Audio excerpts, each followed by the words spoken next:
श्री गणेशाय नमः। यम ब्रह्मा वरुणेन्द्र रुद्र मरुतः स्तुवन्तु दिव्ये स्तवे वेदे सांग पद क्रमोपनिषदे गायन्ति यम शामगा ध्यानावस्थित तद्गतेन मनसा पश्यन्ति यम योगिनः यस्यास्तं न विदुः सुरा सुरगणा देवाय तस्मै नमः। सर्व दर्शक मित्रों सुप्रभात, जय श्री गणेश। વીટીવીની વિશેષ રજૂઆત ભવિષ્ય દર્શન કાર્યક્રમ જ્ઞાન આધ્યાત્મિકતા અને જ્યોતિષનું આ ત્રિવેણી સંગમ। વાત કરવી છે આજે એવા પૃથ્વી ઉપરના તત્વની કે જેને આપણે માતા કહીએ છીએ અને એ માતા આપણને કેવી રીતના અને સારા પરિણામ પૂજા દ્વારા પ્રાપ્ત કરાવડાવે છે। જીવતી અને જાગતું તત્વ જેને કહી શકાય એવી મા ભગવતીની કેવી રીતે પૂજા કરાય, એની ઉત્પત્તિ શું છે એની પણ વાત કરવી છે। સાથે સાથે 12 રાશિના જાતકોનો કેવો રહેશે આજનો દિવસ, શુક્રથી લાભ થાય, શું કરી તો નુકસાન, કયા મંત્રનો જાપ, શેનું કરવું જોઈએ દાન, બધી વાત કરીએ। શરૂઆત પંચાંગથી। તદેવ લગ્નમ સુદિનમ તદેવ તારાબલમ ચંદ્રબલમ તદેવ વિદ્યાબલમ દેવબલમ તદેવ લક્ષ્મી પતે તે દ્રિયુગમ સ્મરામી। 23/5/2024 આજે વાર છે ગુરુવાર, એમાં વૈશાખ મહિનો શુક્લ પક્ષ ને સૌથી શ્રેષ્ઠ તિથિ ગણી શકાય। આજે પૂનમ તિથિ છે। આપણે જે 10 આપણે દેવો કહીએ છીએ, જેને 10 ભગવાનના અવતાર કહીએ છીએ, મત્સ્યમ કુર્મમ વરાહમ ચ નારસિંહમ ચ વામનમ, એમાં ભગવાન કુર્મનો આજે અવતાર છે। વિશાખા નક્ષત્ર સવારમાં 9 કલાક અને 13 મિનિટ સુધી ચાલે છે। ત્યારબાદ અનુરાધા નક્ષત્ર મતલબ અત્યારે વિછડો ચાલી રહ્યો છે। પરિગ નામનો યોગ જે બપોરે 12 કલાક અને 10 મિનિટ સુધી ચાલશે। ત્યારબાદ શિવ યોગની શરૂઆત, બવ નામનું કરણ અને રાશિનો ચંદ્રમા આજે વૃશ્ચિક રાશિનો। તો વૃશ્ચિક રાશિ એટલે ન અને ય અક્ષર। તો વૃશ્ચિક રાશિવાળા જાતકો માટે આજનો દિવસ મંગળમય રહેશે। સાથે સાથે જે કોઈ જાતકો વૃશ્ચિક રાશિવાળા હશે એના માટે મંગળમય તો રહેશે જ, પણ જેનો જન્મ થાય એની પણ આજે વૃશ્ચિક રાશિ કહેતા ન અને ય અક્ષર પર નામ રાખવાનું રહેશે। તો આજે એમ કે પેટનો વિછડો હોવાના કારણે કોઈ કાર્યમાં બાધક દેખાતો નથી। જય ગણેશ। ભાગ્યમ ફલતી સર્વત્ર ન વિદ્યા ન ચ પૌરુષમ। ઘણી વખત આપણે કઈ ભાગ્ય આપણું સાથ નથી આપતું, તો એવા સમયે આપણે જયારે નાના હતા ત્યારે કવિતા ભણતા હતા, કબૂતરોનું ઘૂઘુ ઘૂ, ચકલા ઉંદર ચૂચું છું ને છસુદરોનું છૂછું છું, કુદરતની શી કક્કાવારી હું કુદરતને પૂછું છું, કબૂતરોનું ઘૂઘુ ઘૂ। એવા સમયે આપણને એક લાગતું હતું કે આ કવિતા ફક્ત બાળકોને આ પશુઓના પક્ષીઓના અવાજને કઈ રીતે હોઈ શકે એને સમજાવવા માટે કદાચ આ કવિતાને મૂકી હશે। પણ થોડાક મોટા થયા અને જાણતા થયા, ધર્મ પ્રત્યે વળતા થયા, ત્યારે કવિતાનું સાચું મહત્વ આપણે સમજાયું।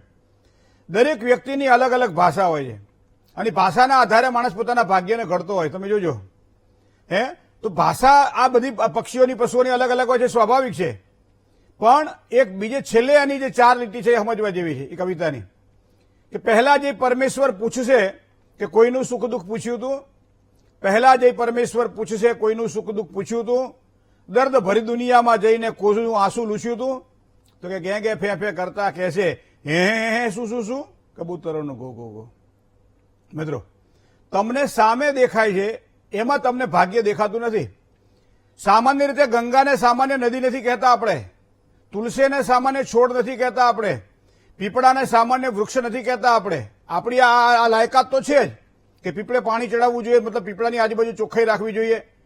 તો આ પ્રમાણે આપણે કરીએ છીએ। તુલસી ક્યારે જળ ચડાવવું જોઈએ, તુલસીજીને પગે લાગી પ્રદક્ષિણા કરવી જોઈએ અને દીવો કરવો જોઈએ, આ વસ્તુ આપણને ખબર છે। ગંગાજીએ જઈએ ત્યારે ગંગાજીમાં સ્નાન કરીએ તો પાપ બળે છે। એ ગંગાજીને આપણે લોકમાતા તરીકે નહીં, આપણે એક જેને કહેવાય દેવનું સ્વરૂપ છે। દેવી સુરેશ્વરી ભગવતી ગંગે ત્રિભુવન તારિણી તરંગ તરંગી શંકર મૌલી વિહારિણી વિમલે મમમતી રસ્વામ। આ બધી વસ્તુ આપણને ખબર છે। તો એવું જ એક તત્વ આપણા આજુબાજુમાં હોય અને આપણે જો ન ઓળખતા હોઈએ તો આપણું નસીબ શું કહેવું, આપણું ભાગ્ય કેવી રીતે ખીલે। અને એટલા માટે શાસ્ત્રની લખ્યું છે ગાવો વિશ્વસ્ય માતરઃ। ગાયને ફક્ત અને ફક્ત એક સંસ્કૃતિમાં નહીં, ગાયને વિશ્વની માતા કહેવામાં આવે। અને ગાવો મમાગ્રતઃ સંતુ, ભગવાન કૃષ્ણની વાત જો જોઈએ તો ગાવો મમાગ્રતઃ સંતુ, મારી આગળના ભાગમાં ગાય હોય, ગાવો મેં સંતુ પૃષ્ઠતઃ, ગાયો મારી પાછળ હોય।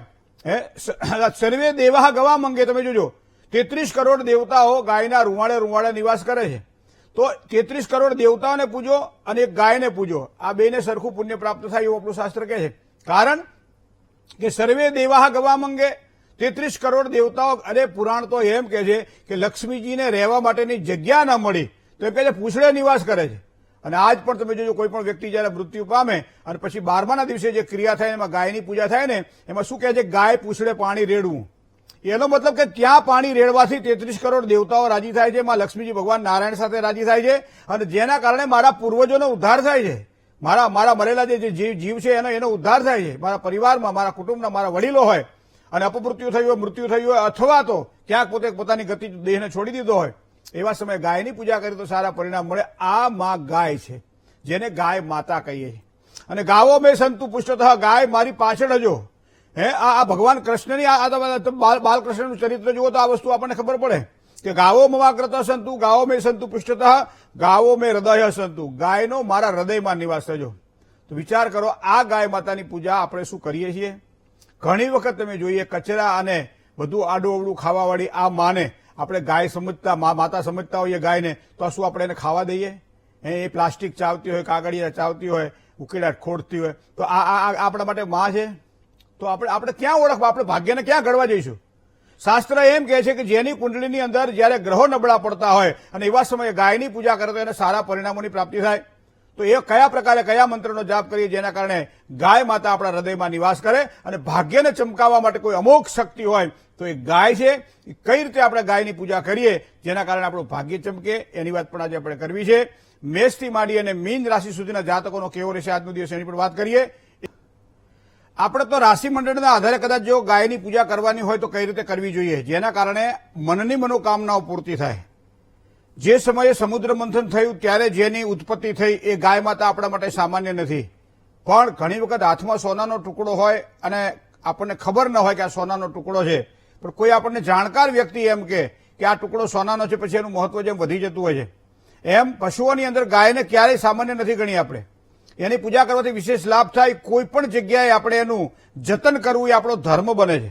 અને એટલા માટે જ મેષ રાશિ હોય, સિંહ રાશિ હોય કે વૃશ્ચિક રાશિવાળા જાતકો હોય તો દર રવિવારે અથવા તો મંગળવારે, જેને દિતવાર મંગળવાર કહેવાય છે, થોડા ઘઉં લેવાના હોય, ચાહે 2 મુઠ્ઠી 5 મુઠ્ઠી લઈએ, ચાહે સવા શેર લઈએ, જે યથાશક્તિ પ્રમાણે ઘઉં લેવાના હોય છે. ઘઉંને બરાબર સરસ મજાના બાફી નાખવાના હોય છે અને ત્યારબાદ એની અંદર તમે ગોળ ઉમેરી અને ગાયને ખવડાવો તમે સોમવારે, રવિવારે કે મંગળવારે, તો ગાય માતા પ્રસન્ન થઈ તમારી મનોકામનાઓ પૂર્તિ કરે છે. તમારી વૃષભ રાશિ હોય, તમારી તુલા રાશિ હોય, તમારી આ પ્રમાણે 2 રાશિમાંથી કોઈ પણ એક રાશિ હોય ત્યારે ચોખાનો ઉપયોગ કરવો જોઈએ. પણ એમાં ખાંડ કે સાકર નખાતી નથી, ખાલી ગોળ જ નાખવાનો હોય ચોખાની અંદર. પણ તમારી રાશિ મિથુન હોય કે તમારી રાશિ કન્યા હોય એવા સમયે બાફેલા મગને ગોળ તો દરેકમાં રાખવાનો રહેશે. ગોળ ભગવાન ગણપતિને બહુ પ્રિય છે, બરાબર? તો એટલા માટે ગોળ દરેકમાં રાખીએ આપણે, પણ આ પ્રમાણે ગાયને ખવડાવવાનું રહેશે. માનો કે મિથુન રાશિ અને કન્યા રાશિવાળા ગાયને મગ ખવડાવે તો સારી સફળતાની પ્રાપ્તિ થાય. કર્ક રાશિવાળા ચોખા ખવડાવે. સાથે સાથે ધન અને મીન રાશિવાળા દાળ કહેવાય, પીળી દાળ એટલે કે આપણે ચણાની દાળ કહીએ, ચણાની દાળનો ઉપયોગ કરે. અને કુંભ રાશિવાળા અને મકર રાશિવાળા ટોઠા બાફે એટલે આપણે ગુજરાતીમાં કહીએ કે એને આપણે અડદ કહીએ. અડદને બાફી અને સેજ થોડુંક અંદર ગોળ નાખીને જો ગાયને પોતાના હાથે ખવડાવવાનો, આપણે મૂકી દીધા કે ભાઈ ઘરવાળા કોઈ ખવડાવેલું જોઈએ એમ નહીં. ગાયની સેવા કરવી, ગાયની પૂજા કરવી, ગાયને આ રીતે આપણે એક વિવેકપૂર્વક ગાયની પ્રદક્ષિણા કરવામાં આવે તો સારામાં સારી ફળ પ્રાપ્તિ થાય છે. વિચાર કરો તમે કે મૂળ નક્ષત્ર હોય, આશ્લેષા નક્ષત્ર હોય, જ્યેષ્ઠા નક્ષત્ર હોય, 3 પ્રકારના ખરાબ પ્રકારના નક્ષત્ર માનવામાં આવે છે. એ ઉપરાંત કોઈ પણ પ્રકારે તમે જુઓ વ્યતિપાત કે વૈધૃતિ યોગ હોય ત્યારે અચૂક ગાયની પૂજા કરવામાં આવે, પછી બીજી પૂજાઓ થતી હોય છે. અને લગ્ન મંડપની અંદર જયારે કુમાર બેઠા હોય અને વેવિશાળ માટે વેવાઈ જયારે આમાં હાથમાં પાણી લઈને સસરા જયારે સંકલ્પ કરતા હોય ને ત્યારે પહેલી પૂજા ગાયની કરવામાં આવે છે, ગાયનું દાન કરવામાં આવે છે. અને કોઈ પણ જગ્યાએ પહેલાના રાજા રાજવીઓ જયારે હતા ત્યારે પ્રસન્ન થતા ત્યારે ગાયનું દાન કરતા હતા અને ગાયનો ઉછેર કરતા હતા. દરેકના પાસે ગૌશાળા હોતી. મિત્રો, આજે કદાચ આપણે કળિયુગની અંદર એવા સમય જીવી રહ્યા છીએ કે જ્યાં આપણી પાસે આ વ્યવસ્થા નથી, પણ જ્યાં વ્યવસ્થા હોય, જ્યાં ગૌશાળા હોય અથવા તો જે જગ્યાએ હોય એ યથાશક્તિ દાન પણ આપવું જોઈએ જેના કારણે એનું પોષણ થાય. આમ તો આપણે પોષણ કરવાવાળા કોણ, પણ નિમિત્ત બનીને જે કંઈ કાર્ય કરીએ છીએ આપણા કોઈ સ્વપ્નાઓ સેવેલા હોય એ સ્વપ્નાઓને સિદ્ધ કરવા માટે કરેલી ગાય માતાની પૂજા ખૂબ જ સારી સફળતા પ્રદાન કરે છે. એક કોલર મિત્ર સાથે વાત કરીએ. હેલો. હેલો, જય ગણેશ. હેલો. હેલો, જય ગણેશ. જય ગણેશ. મારા બાબા વિશે પૂછવાનું છે. જન્મ તારીખ? જન્મ તારીખ 20/9/2002. 20/9/2002. સમય? સવારે 8:30. સવારમાં 8:30. જન્મ સ્થળ? જામનગર. જામનગર. શું પ્રશ્ન હતો? એને જોબ નો મેળ નથી આવતો. એને ગવર્મેન્ટ જોબ ના ચાન્સ છે કે પ્રાઇવેટ ના, અને ભવિષ્ય કેવું રહેશે? શું ભણ્યો છે ભાઈ અત્યારે? ભણી લીધું, MBA કર્યું. બરાબર. હવે જો ગવર્મેન્ટ જોબની અંદર બુધ જે છે એ બેઠેલો છે સૂર્ય સાથે યુતિમાં. જામનગર એટલે જન્મભૂમિથી દૂર એ પોતે જો નોકરી કરે તો એને સારી સફળતાની પ્રાપ્તિ થાય. પરિવારથી દૂર જાય થોડો ઘડાય તો એને પોતે ડેવલપમેન્ટ સારું કરી શકે એમ છે. બીજી વસ્તુ એ છે કે ભાગ્યસ્થાનનો માલિક બુધ છે, ખાડે પડેલો છે, તો એને કોઈ પણ સારી નોકરી માટે બુધનું રત્ન ધારણ કરવું જોઈએ, બુધવારે એકટાણું કરવું જોઈએ, મગ ખાઈને એકટાણું કરવું જોઈએ, બુધવારે પીપળે જળ ચડાવવું જોઈએ. આ કરવાથી નોકરીમાં સારા અવસરો પ્રાપ્ત થાય. સરકારી નોકરીની વાત કરવામાં આવે તો સૂર્ય જે છે કુંડળીમાં બેઠેલો છે કન્યા રાશિમાં અને બુધની સાથે જોડાયેલો હોવાના કારણે જો થોડો પ્રયત્ન કરવામાં આવે તો સારી સફળતા મળે. પણ તુલા રાશિનો શુક્ર પાવરફુલ છે, પૈસો કમાવાનો તો ખૂબ જ સારા યોગ બની રહ્યા છે. અર્ધકાલ સર્પ યોગ પણ કુંડળીમાં દેખાઈ રહ્યો છે. એનું પૂજા જો યોગ્ય લાગે તો ચોક્કસ કરાવડાવી લેજો. 8મા સ્થાનમાં રાહુ થોડો પિતૃદોષ પણ બનાવી રહ્યો છે. જય ગણેશ. મિત્રો, કોલર મિત્ર સાથે વાત કરીએ. હલો. હેલો. જય ગણેશ. હેલો. હાજી. જી, મારા ભાઈ માટે પ્રશ્ન છે. હા, જય ગણેશ. જન્મ તારીખ છે 27/12/1996. 27/12/1996. સમય સમય 12:40 રાતે 26 બરાબર 00:40. અને મોટા દહીસરા. જન્મ તારીખ કઈ કીધી તમે? 27/12 એટલે 27/28 આવે ને, રવિવાર શનિવાર એટલે એટલે 26ની વાર શુક્રવાર આવે. 27/12 શુક્રવાર આવે. શું પ્રશ્ન હતો? સરકારી નોકરીના યોગ છે. તમે આવા મરતા બોલો છો, તમને નોકરીઓ કોણ રાખશે? અરે મારે નહીં, મારા ભાઈ માટે. હા, પણ તમારા ભાઈને પૂરતું તમારા જેવા જશે ને. હા આમાં બહુ આમ ગંભીર થઈને જાણે કોઈ ઇન્ટરવ્યુ આપવા માટે બેઠા એવું તો નહીં વિચારતા ને? ના. હા, જો મકર રાશિનો ગુરુ જે છે ને એ 5મા સ્થાનમાં છે, જેને પ્રોગ્રેસનું સ્થાન કહેવાય. ભાઈને કહેજો કે જ્યાં સુધી નોકરી ના મળે ત્યાં સુધી ગુરુવાર કરે. કારણ કે 5મા સ્થાનમાં રહેલો ગુરુ કેવો, પ્રોગ્રેસ માટે યોગ્ય સેલેરી ના મળે, યોગ્ય જગ્યા કામ કરવાની તકો ના મળે, ઘણા સમય સુધી બેસી રહેવું પડે, સારી જોબ ના મળે, આવા બધા પ્રશ્નો ઉભા કરાવડાવે. તો એના માટે ગુરુનું એક સારું રત્ન પણ ધારણ કરી શકાય. કારણ કે અભ્યાસ તો ખૂબ સારો બતાવે છે, પોતે સારું રત્ન ધારણ કરી શકાય. ગુરુવારે ચણાની દાળ ખાઈને એકટાણું કરે તો ચોક્કસ એને સારી સફળતાની પ્રાપ્તિ થશે. બેન, જય ગણેશ. તુલા રાશિની વાત કરતા પહેલા કોલર મિત્ર સાથે વાત કરી લઈએ. હેલો. હેલો, જય ગણેશ. જય ગણેશ. મારી દીકરી માટે પૂછું છું. 17/7/2007. 17/7/2007. સમય સાંજના 5:30. બરોબર. જન્મ સ્થળ સવારના 5:30. ફાઇનલ કરો જલ્દી. સવારના 5:30, 5:30. હા. જન્મ સ્થળ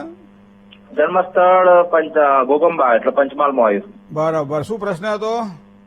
અને 12 ધોરણ બની છે ને અભ્યાસમાં આગળ વધશે કે પછી કોઈ આઈટીઆઈ ક્ષેત્રે કે કોઈ ટેકનિકલ હવે ક્ષેત્રે આમાં લાંબા અભ્યાસના યોગ તો દીકરીની કુંડળીમાં દેખાતા નથી. શું કરશો?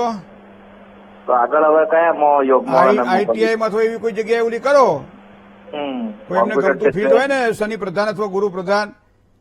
કારણ કે ચંદ્ર અને શનિનો વિષ યોગ પણ છે, શનિ અને કેતુનો શ્રાપિત યોગ પણ છે, કુંભ રાશિનો રાહુ ભાગ્યસ્થાનમાં બેઠેલો છે. ઉચ્ચતર અભ્યાસમાં થોડી સફળતા ઓછી આપે, પણ એનો મતલબ એવો નહીં કે ના કરવું, પ્રયત્ન તો કરવો જોઈએ. કારણ કે કદાચ એવું થાય કે સફળતા માટે આ શનિ મહારાજ ખૂબ જ સારો લાભ કરાવડે, પણ થોડી મહેનત વધારે કરવી પડશે. બરાબર. તો આ પ્રમાણે આઈટીઆઈમાં તમે વધારે પ્રયત્ન કરો. બાકી બીજી આગળ અભ્યાસ કરશો તો ડિગ્રી મળશે, પણ એનાથી કોઈ સારી સફળતા નહીં મળે. પણ આઈટીઆઈ કરાવશો તો સારો લાભ થશે. જય ગણેશ. બીજા કોલર મિત્ર સાથે વાત કરીએ. હેલો. જય ગણેશ. જય ગણેશ મહેન્દ્રભાઈ. હા. મારા ભાઈ વિશે પૂછવું હતું. જન્મ તારીખ? જન્મ તારીખ 25/11/1979. 25/11/1979. છે. બરોબર. મકર રાશિ છે, જગદીશ નામ છે. સમય ખબર નથી. સમય ખબર નથી. બરોબર. જગદીશ નામ છે. હા. મકર રાશિ છે. હા. બરાબર. શું પ્રશ્ન હતો? પ્રશ્ન એ હતો કે હમણાં 7મા મહિનાથી બહુ જ હેરાન થાય છે. 2023ના 7મા મહિનાથી કે 7 મહિનાથી? હા, 2023નો 7મો મહિનો. બરોબર. હવે આ કુંડળીના ગ્રહોને આપણે ધ્યાનમાં રાખીએ. ઘણી વખત એવું થાય કે આમ આપણને ખૂબ જ સારી સફળતા મળે, સારી સુખાકારી મળે, ઊંધા નાખીએ તો એ સીધા પડે, પણ અમુક સમય એવો આવે કે જેમાં હાચવીને કામકાજ કરવું પડે. ભાઈને અત્યારે શનિ મહારાજની થોડીક જે કૃપા દ્રષ્ટિ હોવી જોઈએ થોડી ઓછી દેખાય છે કુંડળીના આધારે. શનિ દોષ છે, શનિ નુકસાન કરતા છે, શનિ પીડા એવું ના કહી શકાય, પણ શનિની કૃપા ઓછી છે, બરાબર છે. તો એના માટે શું કરવું જોઈએ કે શનિવારના દિવસે એકટાણું કરે, ઉપવાસ કરે, અથવા તો શનિ મહારાજની કૃપા માટે હનુમાનજી મહારાજની પૂજા કરે. આ કરવાથી સારો લાભ થાય.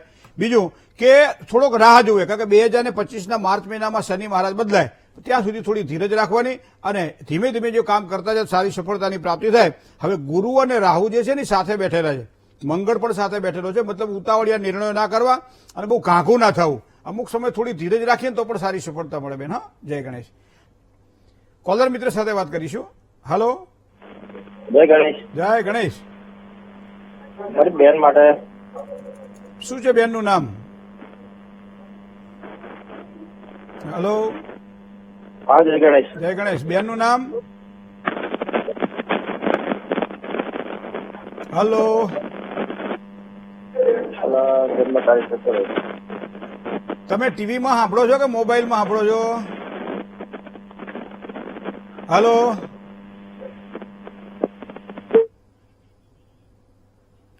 ચલો બીજા કોલર મિત્ર સાથે વાત કરીએ. હાલો, હેલો, જય ગણેશ. જય ગણેશ. જી મારે મારા દીકરા વિશે પૂછવાનું છે. જી. એનો જન્મ તારીખ છે 5/6/2005. 5/6/2005. અને જન્મ સ્થળ મોરબી. જન્મ સમય સમય સવારે 4:55. 4:55. જન્મ સ્થળ મોરબી. હા, શું પ્રશ્ન હતો બાબાનો? એના ભવિષ્ય વિશે પૂછવાનું છે. અત્યારે એન્જિનિયરિંગ કરે છે, બીજું વર્ષમાં, એટલે એમ કે આગળ જતા એને સરકારી નોકરીનો યોગ છે કે શું, એ પૂછવું છે. પહેલા તો 2027ના 10મા મહિના સુધી એના ભાગ્યમાં અભ્યાસની મહેનત લખાયેલી છે. મતલબ હજી તો 24 થયું, 25, 26 ને 27ના 8મા મહિનામાં કંઈક પરિણામ સારું મળે અને પછી સારી નોકરીના યોગ ઉભા થાય. મંગળ બેઠેલો છે લાભસ્થાનમાં, નોકરી માટે ઉજ્જવળ તકો આપે, પણ કર્ક રાશિનો શનિ સરકારી નોકરી માટે કદાચ થોડી શક્યતા આમ છે ખરી, પણ થોડી મહેનતના પ્રમાણમાં થોડી મહેનત વધારી દઈએ તો સફળતા આપણને સારી મળે. સૂર્ય પણ વૃષભ રાશિનો છે, મતલબ સારા પરિણામો આપે, તો ભવિષ્ય તેનું ખૂબ જ સારું છે. રાહુ મંગળ છે, સ્વભાવની થોડી ઉગ્રતા હોય અને કામ થોડું ધીમી ગતિએ ચાલે, કારણ કે કર્ક રાશિનો શનિ અધિશત્રુ બને છે ત્રીજા પરાક્રમ સ્થાનમાં.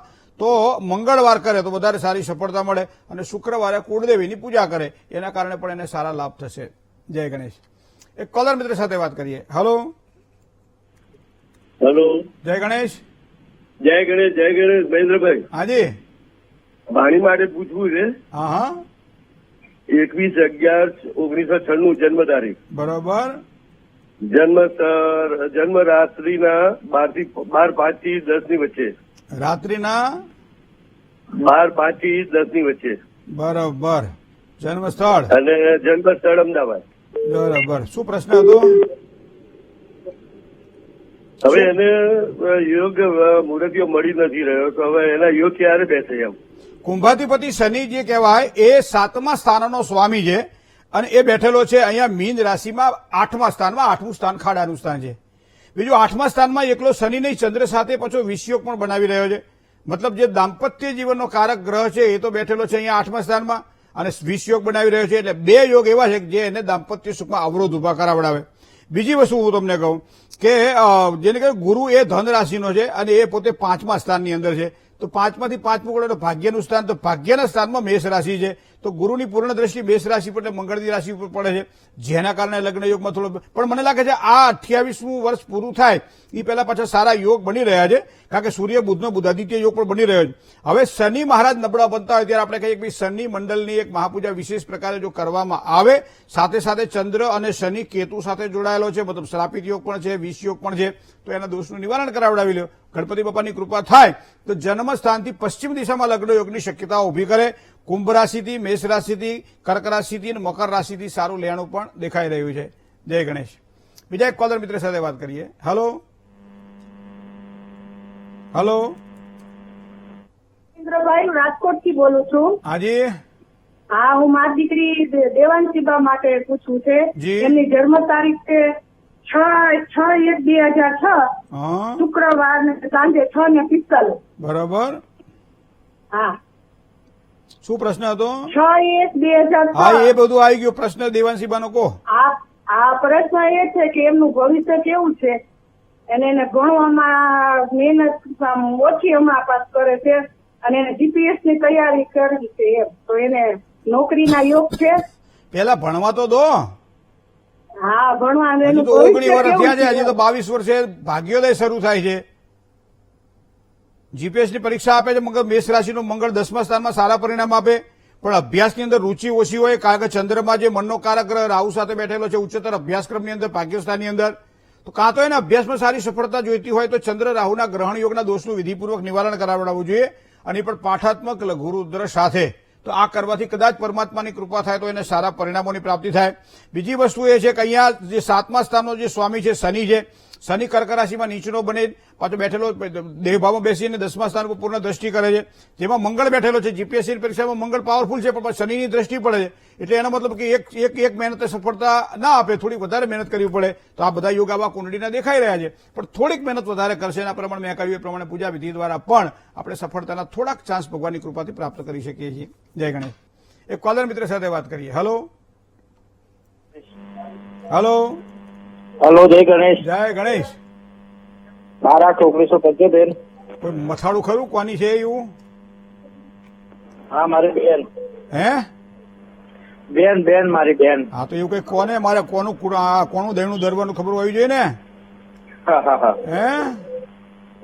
12/8/1975. 1975 સમય 11 થી 12 ગાળામાં રાતના. બરોબર. શું પ્રશ્ન હતો? ને બીમારી બધા ચાલે છે, દવાખાનું કરાવે છે પણ સારું નહીં થતું પેલા. ડોક્ટરનું કામ છે, અમારું કામ નથી. હમ. હા હા, ખાઓ. ખોટો પ્રશ્ન પૂછ્યો તમે, શું કરશો કહો? સ્વભાવ એનો તેજ છે? હા, એક જ છે. હે? એક જ છે. એક જ નહીં, તેજ છે, તેજ. હલો. મંગળ કેતુ સાથે બેઠેલો છે દેહભાવની અંદર, વૃષભ રાશિમાં અધિશત્રુ બને છે. કોઈ પણ પાપ તાપ સંતાપ જેને કહી શકાય ભગવાન ગણપતિની કૃપાથી દૂર થાય એવો શરીરનો રોગ પણ આવે, ગણપતિની પૂજા કરજો, એનાથી સારો લાભ થશે. જય ગણેશ. જેની આજે જન્મ તારીખ છે એવા તમામ દર્શક મિત્રોને પહેલા તો ખૂબ ખૂબ શુભકામનાઓ. આગામી વર્ષ તમારા માટે અમૃતમય બને. તમારો જે અંક છે એનો સ્વામી બુધ છે. ખાસ કરી લેખન પ્રવૃત્તિ સાથે સંકળાયેલા હોય, આપ કોઈ વેદ અધ્યયન કરતા હોય અથવા વેદ પારાયણ કરતા હોય, ધર્મ અને આધ્યાત્મિકતાની વાતો કરતા હોય અથવા તો એને અનુસરતા હોય, જ્યોતિષી સારા હોય, ધર્મજ્ઞ હોય, અથવા તો જેને કહેવાય કે લખાણના શોખીન હોય, અથવા તો કોઈ બુક બનાવતા હોય, ભણાવતા હોય, શીખવાડતા હોય, શીખતા હોય, આ બધા લોકો માટે આ વર્ષ ખૂબ જ સારું રહેવાનું છે.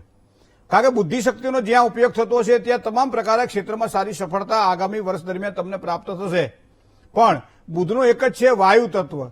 ઘણી વખત આપણને આવડે એના કરતા વધારે અપેક્ષા કોઈ સામેવાળો વ્યક્તિ રાખે ત્યારે એને પુરવાર કરવા માટે આપણી પાસે જે શક્તિ હોવી જોઈએ એ શક્તિ એકત્રિત કરવી પડશે. આ વખતે નોકરિયાત વર્ગને આગળ વધવું હશે, પ્રમોશન, પગાર વધારો અથવા તો કોઈ પણ પ્રકારની સારી શક્યતા જોતી હોય છે તો પોતાની આવડતને પહેલા સિદ્ધ કરવી પડશે.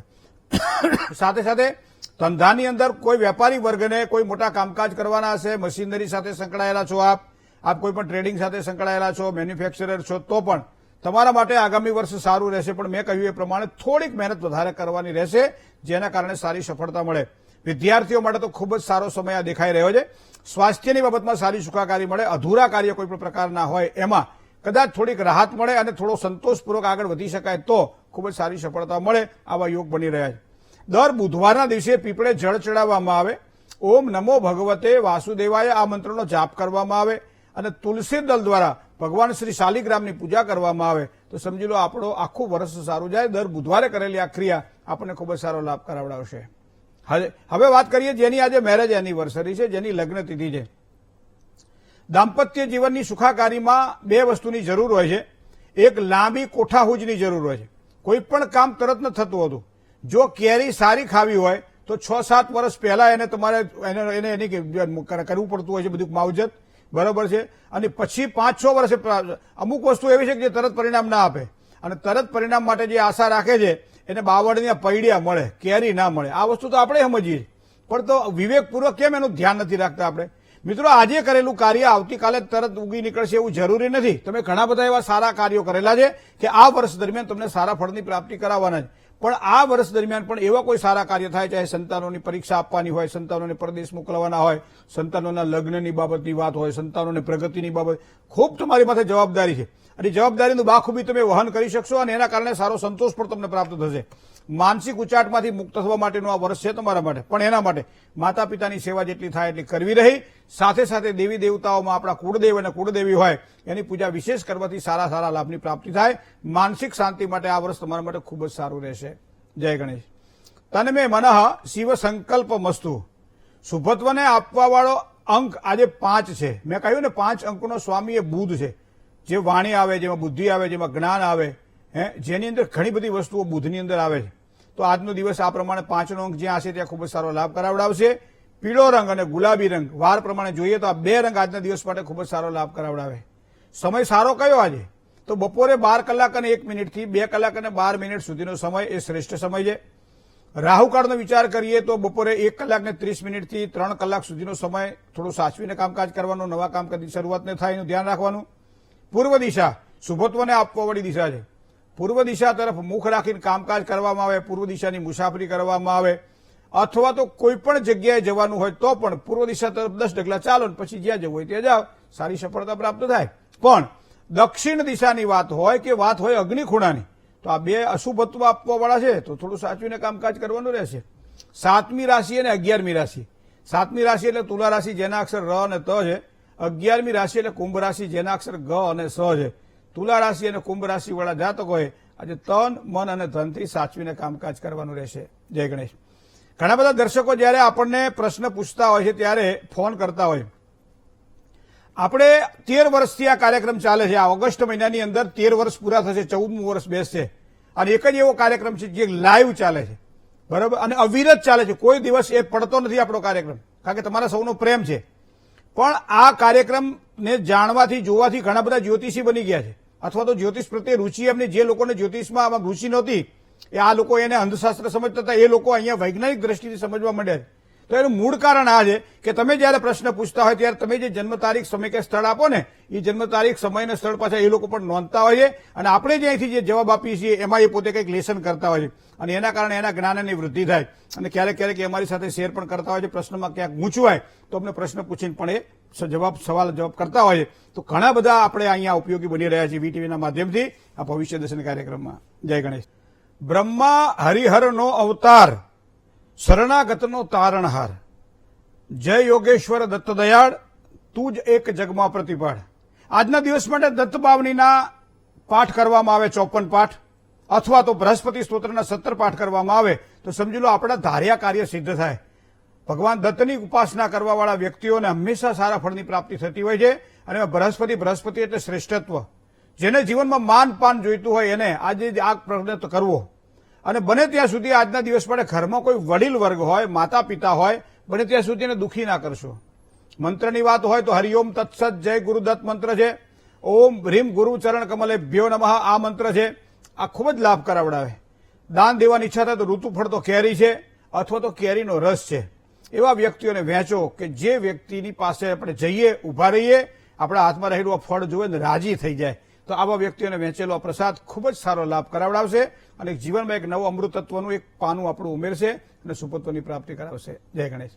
ભવિષ્ય દર્શન કાર્યક્રમની અંદર પત્ર વ્યવહાર દ્વારા પણ આપ આપના પ્રશ્નો અમારા સુધી પહોંચતા કરી શકો છો. સરનામું નોંધી લેશો.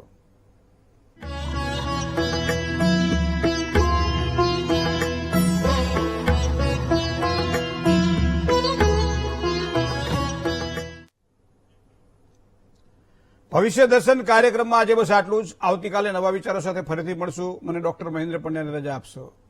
જય ગણેશ.